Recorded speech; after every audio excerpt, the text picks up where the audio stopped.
जय माता की दोस्तों। माँ भगवती को किस प्रकार प्रसन्न करें? ऐसी कौन सी विधि है जिसे माँ को सरलता से प्रसन्न किया जाता है?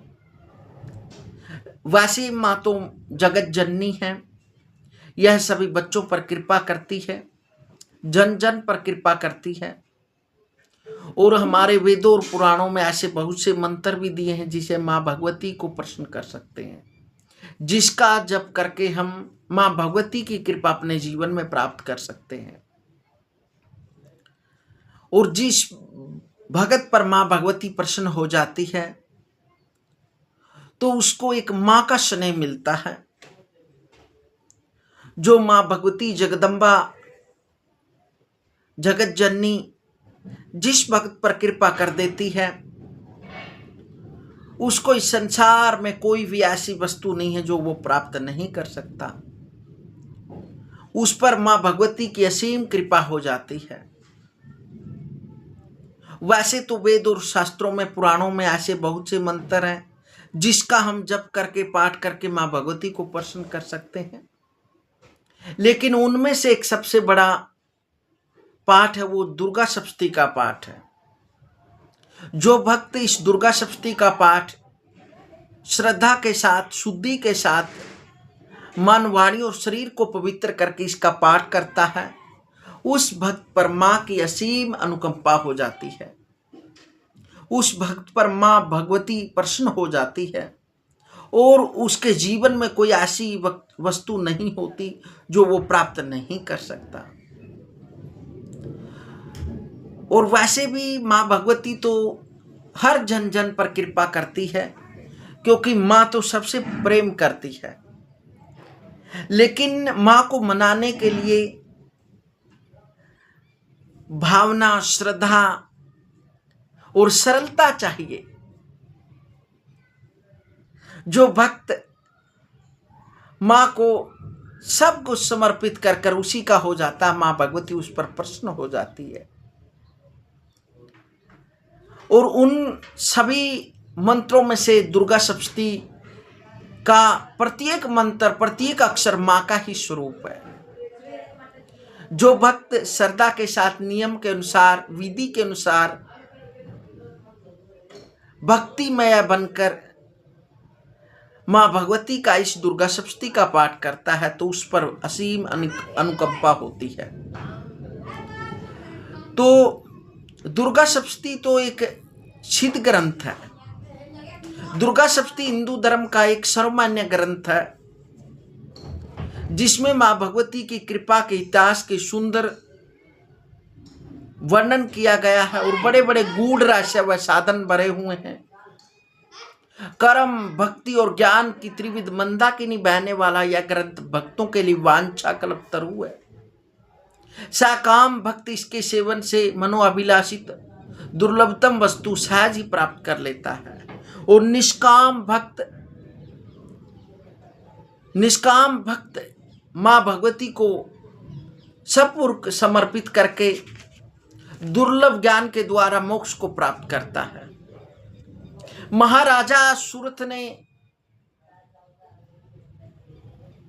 इसी माँ भगवती की आराधना करके अखंड साम्राज्य प्राप्त किया था। और महाराजा सूरत से महर्षि मेधा ने कहा था, ताम उपई महाराज शरणम परमेश्वरीम आराधिता से नृणाम भोग स्वर्गापवर गदा।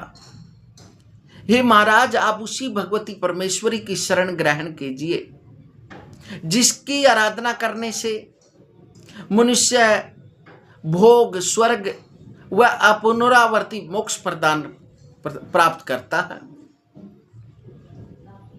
और उसी का अनुष्ठान करके, उसी का पूजन करके, उसी माँ भगवती को मनाकर ऐश्वर्य कामी राजा सूरत ने अखंड साम्राज्य प्राप्त किया और वैराग्यवान समाधि वैश्य ने दुर्लभ ज्ञान के द्वारा मोक्ष की प्राप्ति की।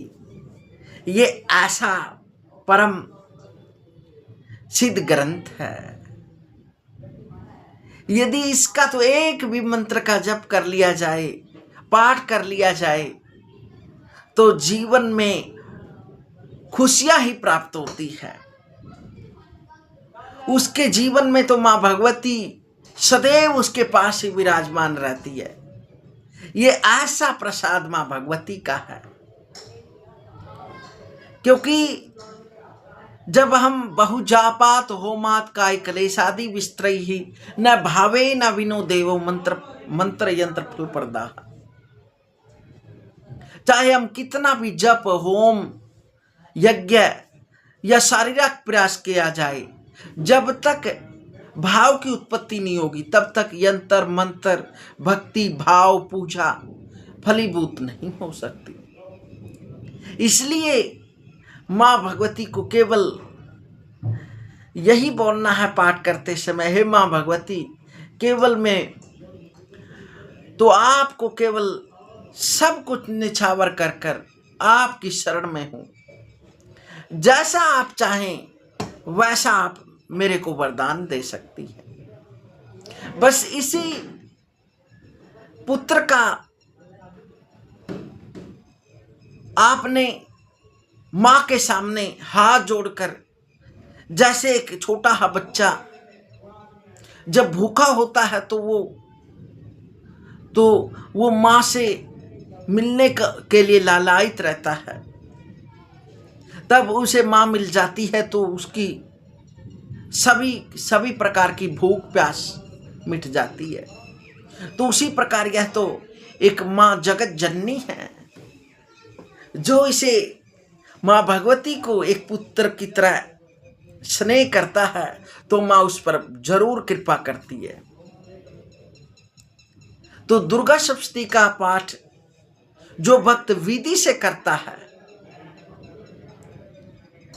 जो किसी कामना को लेकर करता है, तो उसके लिए तो फिर विधि से इसका पाठ करना होगा। और जो निष्काम होकर बस माँ भगवती जगत जननी को अर्पित करके सब कुछ उसी का हो जाता है, तो फिर चाहे आप दुर्गा सप्तशती का कौन सा भी मंत्र या कौन सा भी आप अध्याय करेंगे तो उसे माँ भगवती की कृपा जरूर प्राप्त होती है। तो दुर्गा सप्तशती के नियम बताए गए हैं, जो नियम के अनुसार जरूरी होता है। जो काम को लेकर माँ भगवती को, यदि किसी कामना को लेकर माँ भगवती का पाठ करता है तो उसे दुर्गा सप्तशती का पाठ करते समय नियमों का ध्यान रखना चाहिए।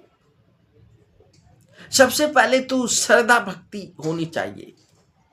दूसरा, दुर्गा सप्तशती यह जो 700 श्लोकों का ग्रंथ है, इसमें 135 पूरे श्लोक हैं और 108 अर्ध श्लोक हैं और 57 वाच हैं। यह दुर्गा सप्तशती एक सिद्ध ग्रंथ है। इसके तो दर्शन भी कर लिए जाए तब भी माँ की कृपा हो जाती है।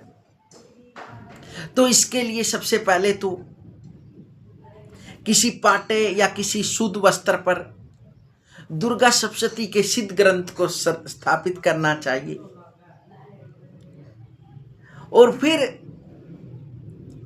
सबसे पहले दुर्गा सप्तश्लोकी का पाठ करना चाहिए।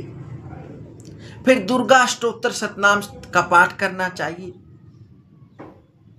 फिर उसके उपरांत ओम हेंग आत्म तत्वम सोध्यामि नमः स्वाहा इस मंत्र को बोलकर जल पीना चाहिए। और फिर दूसरा ओम ह्रीम विद्या तत्वम सोध्यामि नमः स्वाहा इस मंत्र को बोलकर जल पीना चाहिए।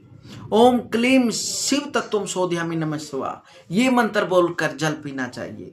ओम हेंग ह्रीम क्लीम सर्व तत्वम सोध्यामि नमः स्वाहा यह मंत्र बोलकर जल पीना चाहिए।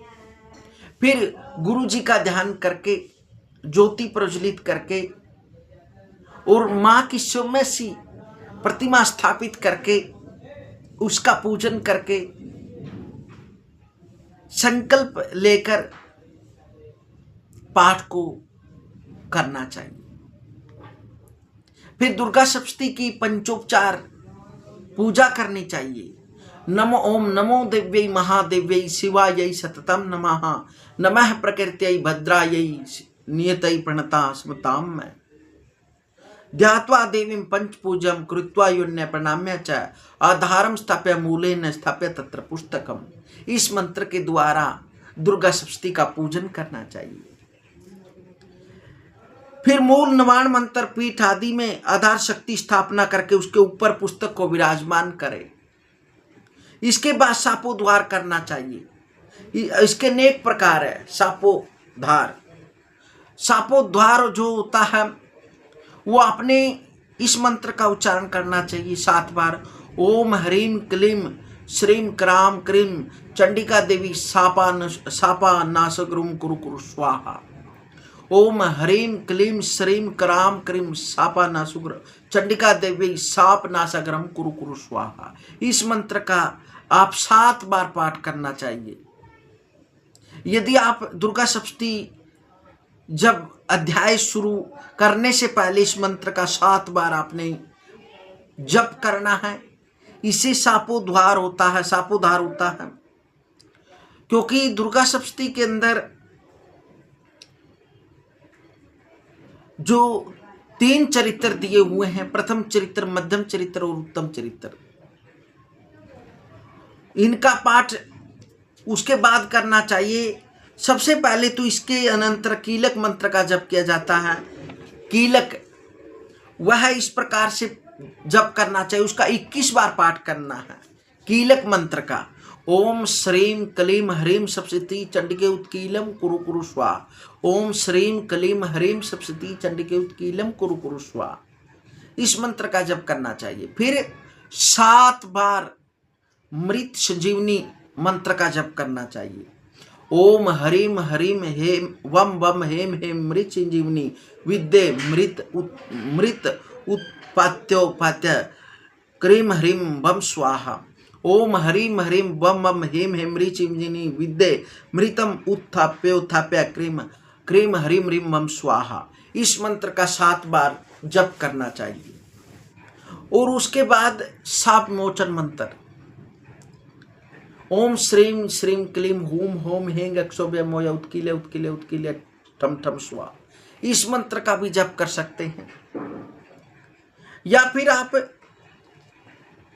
इन मंत्रों में से यदि ओम जो ह्रीं ह्रीं वम वम हेम हेम ह्रीं संजीवनी विद्ये मृतम उत्थाप्योत्थाप्य क्रीं ह्रीं ह्रीं वम स्वाहा, इस मंत्र का पहले भी 7 बार पाठ करना चाहिए। और दुर्गा सप्तशती का पाठ करने के बाद भी इस मंत्र का जप करना चाहिए। उसके बाद कवच का पाठ करना चाहिए, क्योंकि कवच जो होता है वो हमारी रक्षा करता है।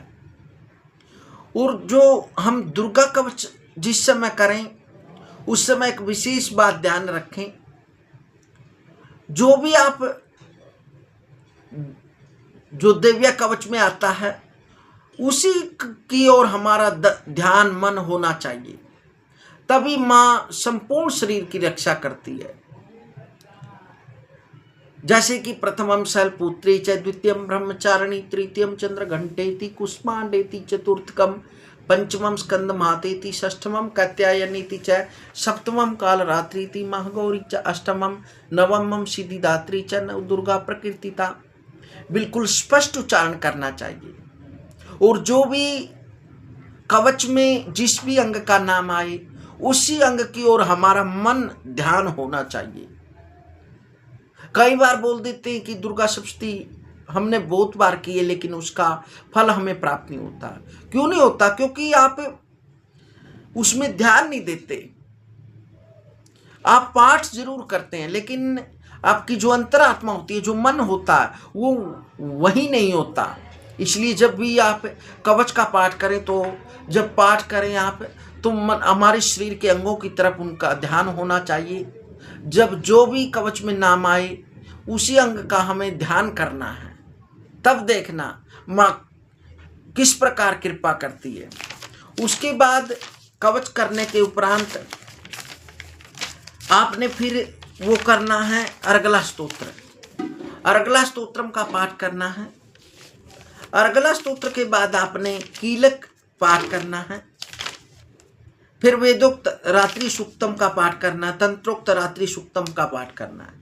यदि माँ काली की कृपा चाहते हैं तो तंत्रोक्त रात्रि सूक्त का पाठ अवश्य करना चाहिए। इसे महाकाली की कृपा भक्त पर जल्दी होती है, ऐसा मेरा अनुभव है। श्री दिव्यार्थव शीर्षम का पाठ करना चाहिए उसके उपरांत, और उसके उपरांत इस प्रकार दुर्गा सप्तमी के निवारण विधि करनी चाहिए और न्यास करने चाहिए, हृदयादि न्यास करने चाहिए, अक्षरादि न्यास करने चाहिए, दिशाओं को प्रार्थना करनी चाहिए, ध्यान करना चाहिए, और फिर एक माला आपने होम हेंग ह्रीं क्लीं चामुंडाय उच्चे इसका करना चाहिए, माला का पूजन करना चाहिए। इसके उपरांत सप्तशती न्यास करना चाहिए, और दुर्गा सप्तमी का पाठ करते समय इसके बाद प्रथम चरित्र का विनियोग और ध्यान करके मार्कंडेय वाच से सप्तशती का पाठ आरंभ करें। प्रत्येक चरित्र का विनियोग मूल सप्तशती के साथ ही दिया गया है। यह जो दुर्गा सप्तमी का पाठ है वो हिलते हुए नहीं करना, स्पष्ट उच्चारण के साथ करना, पाठ प्रेम पूर्वक भगवती का ध्यान करते हुए करना है, और अक्षरों का स्पष्ट उच्चारण करना है। पदों का विभाग, उत्तम स्वर, धीरता, एक लय के साथ बोलना, ये सब पाठकों के गुण होते हैं। इस प्रकार से आपने पाठ करना है। सबसे पहले प्रथम चरित्र का पाठ करना है, और जब अध्याय पूरा हो जाए तो उसमें समाप्त होने पर इति वद अध्याय तथा समाप्त शब्द का उच्चारण नहीं करना चाहिए। अध्याय पूर्ति होने पर कहना चाहिए कि श्री मार्कंडेय पुराणे श्रावण के मनवंतरे देवी महात्मने प्रथम ओम तत्सत, इस प्रकार कहकर आपने पाठ करना चाहिए। और यदि आप दुर्गा सप्तमी का एक दिन में ही पूरा पाठ नहीं कर सकते तो दुर्गा सप्तमी श्लोकी से लेकर प्रथम अध्याय तक एक दिन पाठ करना चाहिए, और फिर दूसरे दिन आपने दुर्गा का कवच पहले, फिर अर्गला और कीलक का पाठ करके फिर दूसरे अध्याय का पाठ करना चाहिए, और दूसरे दिन आपने दुर्गा सप्तमी के चौथे अध्याय तक पाठ करना चाहिए। पहले दिन प्रथम चरित्र, दूसरे दिन मध्यम चरित्र, और तीसरे दिन पंचमों अध्याय से लेकर 13वें अध्याय तक पाठ करना चाहिए। वो देवी का उत्तर चरित्र माना गया है। इसमें महाकाली, महालक्ष्मी, महासरस्वती तीनों देवियों का वास है। उसके उपरांत फिर आपने प्रतिदिन चाहे एक दुर्गा सप्तमी का पाठ एक अध्याय का करें या 2 अध्याय का करें, जितना भी आपको समय है, तो प्रतिदिन कवच, अर्गला, कीलक, तंत्रोक्त रात्रि सूक्तम और पाठ करने के उपरांत देवी का कवच या फिर उसके उपरांत आपने सिद्ध कुंजिका स्तोत्र का पाठ अवश्य करना है। यदि आप इस विधि से करते हैं तो माँ की असीम कृपा आप पर होगी। श्रद्धा भक्ति से माँ को मनाइए,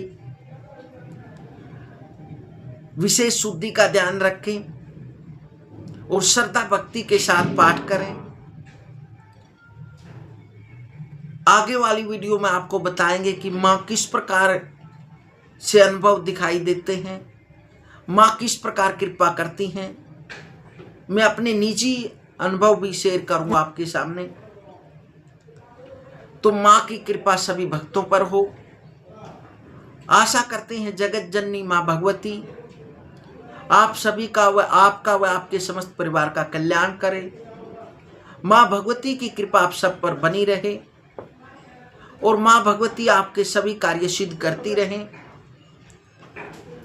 क्योंकि जो स्त्रियों का आदर करता है, जो देवियों को पूजता है, जो कंजकाओं का मान सम्मान करता है, जो बेटियों की रक्षा करता है, तो माँ तो उस पर कृपा करती है। इस पाठ में विशेषकर आपने श्रद्धा भक्ति का विशेष ध्यान रखना है, बिल्कुल, क्योंकि जो अगला कीलक स्तोत्र है उनमें स्पष्ट दिया गया है, जो कीलक स्तोत्र है उसमें स्पष्टता से बताया भी गया है। माँ उसमें स्पष्टता से कहती है कृष्णायम व चतुर्दश्याम अष्टाम्यम व समाहिता है। जो साधक कृष्ण पक्ष की चतुर्दशी तथा अथवा अष्टमी को एकाग्रचित होकर भगवती की सेवा में अपना सर्वस्व समर्पित कर देता है और फिर उसे प्रसाद रूप से ग्रहण करता है, उसी पर भगवती प्रसन्न होती है। मिलते हैं साथियों अगली वीडियो में, तब तक जय माता की, जय माई।